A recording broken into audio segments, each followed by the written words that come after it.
రాష్ట్ర రాష్ట్ర ప్రభుత్వానికి సంబంధించినైతే రాష్ట్ర శాసనసభలకు, కేంద్ర ప్రభుత్వానికి సంబంధించినైతే కేంద్ర ప్రభుత్వం పార్లమెంట్ ముంగట ఈ ఆడిట్ రిపోర్ట్లు పెడతాయి. పెట్టిన తర్వాత ఆ ఆడిట్ రిపోర్ట్లను ఆ ప్రభుత్వం, ఆ పబ్లిక్ అకౌంట్స్ కమిటీ కానీ, ఆ దానికి సంబంధించిన వివేకాన్ని ఆ ప్రభుత్వాలు డీటెయిల్గా డిస్కస్ చేస్తాయి. ఆ ప్రభుత్వం ఉన్నటువంటి ఒక ఆ పార్లమెంటరీ వ్యవస్థలో, శాసనసభలో ఈ రిపోర్ట్ ప్రవేశపెడతారు కనుక, ఆ ప్రభుత్వానికి ఈ రిపోర్ట్ సిస్టమ్ ఉండే కనుక వాళ్ళు ఏదో కమెంట్ చేసి దాన్ని డస్ట్బిన్లోకి దోసి పక్కకు దోసేసినట్టు చేసినాక ఎవరో ఒక నార్మల్ కోర్టుకు పోతే లేదు ఆల్రెడీ పార్లమెంటు డిబేట్ చేసింది, పార్లమెంట్ డిబేట్ చేసి ఈ రిపోర్ట్స్ కరెక్ట్ కాదని మేము ఎంటర్టైన్ చేయము ఈ విషయంలోని కోర్ట్స్ అనుకుంటూ వస్తున్నాయి. ఇది జరిగినటువంటి వ్యవస్థ.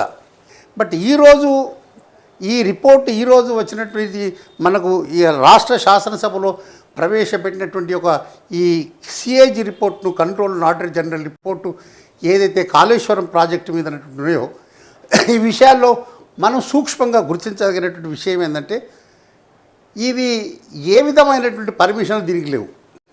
ఒకటి, దీన్ని ప్రారంభించే ముందు ఒక నిర్మాణ సంస్థతోని, అంటే ఒక వ్యాప్కోస్ అనేటువంటి ఒక సంస్థ ఉంటుంది. సంస్థ అంటే ఈ ప్రాజెక్టులు కట్టే ముందు ప్రాజెక్టుల గురించి సర్వే చేసేటువంటి సంస్థ ఉంటుంది.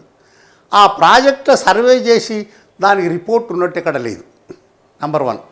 ప్రాజెక్ట్ రిపోర్ట్ సబ్మిట్ చేసిన తర్వాత, ఏదైనా రిపోర్ట్ సబ్మిట్ చేసి ఆ report CWC, central water commission, అది రాజ్యాంగపరమైన సంస్థ కాదు.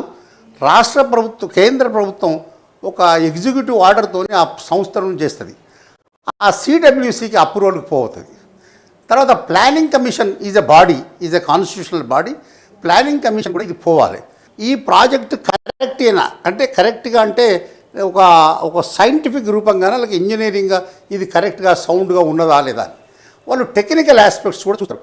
నాట్ ఓన్లీ రివర్ వాటర్ డిస్ప్యూట్సే కాకుండా టెక్నికల్ ఆస్పెక్ట్ కూడా చూస్తారు. చూసిన తర్వాత వీటిని ప్లానింగ్ కమిషన్ కూడా వాళ్ళు చూస్తారు. ప్లానింగ్ కమిషన్ ఏంటంటే, ఈ దేశంలో ప్లానింగ్ వ్యవస్థ కంటే ప్రణాళికబద్ధమైన వాటికి ఫండ్స్ సమకూర్చడం లోపల ప్లానింగ్ కమిషన్ వాళ్ళు చూసి రికమెండ్ చేస్తేనే దాన్ని సెంట్రల్ గవర్నమెంట్ ఇంత పెద్ద మేజర్ ప్రాజెక్టు తెలంగాణ గవర్నమెంట్లో తెలంగాణలో నిర్మిస్తున్నారు. ఇది కూడా నేషనల్ ఇంట్రెస్ట్ సాటిస్ఫై అవుతున్న తర్వాత ప్లానింగ్ కమిషన్ రికమెండేషన్ మీద ఈ యొక్క సెంట్రల్ గవర్నమెంటే కానీ దానికి వచ్చేటువంటి ఒకసారి కాకుండా ఇంకోసారి ప్రతి ఇయర్లీ బడ్జెట్స్ లోపల ఒక ప్రణాళికబద్ధమైన ఫండ్స్ ప్రొవైడ్ చేయడానికి వీలు పడుతుంది. ఇంత పెద్ద ప్రాజెక్టు 2 సంవత్సరాలు 3 సంవత్సరాలు చేసేటువంటి ప్రాజెక్ట్ కాదు. ఇది ఒక 5-6 సంవత్సరాలు చేసేటువంటి ప్రాజెక్టు. చేసిన తర్వాత దాన్ని ఇరిగేషన్ ఫెసిలిటీస్ లోపల తీసుకురావడానికి కెనాల్సే కానీ ఇంకా ఇతర సంబంధమైనటువంటి ఒక గ్రౌండ్ లెవెల్లో చేసేదానికి కూడా అది ఎట్టెట్ట చేస్తుంటారో ఆ పనుల ప్రకారంగానే ఆ ప్రాజెక్టులను ఆపరేట్ చేయడం అనేది జరుగుతుంది. సిడబ్ల్యూసి పర్మిషన్స్ లేవు, దీనికి ప్లానింగ్ కమిషన్ పర్మిషన్స్ లేవు.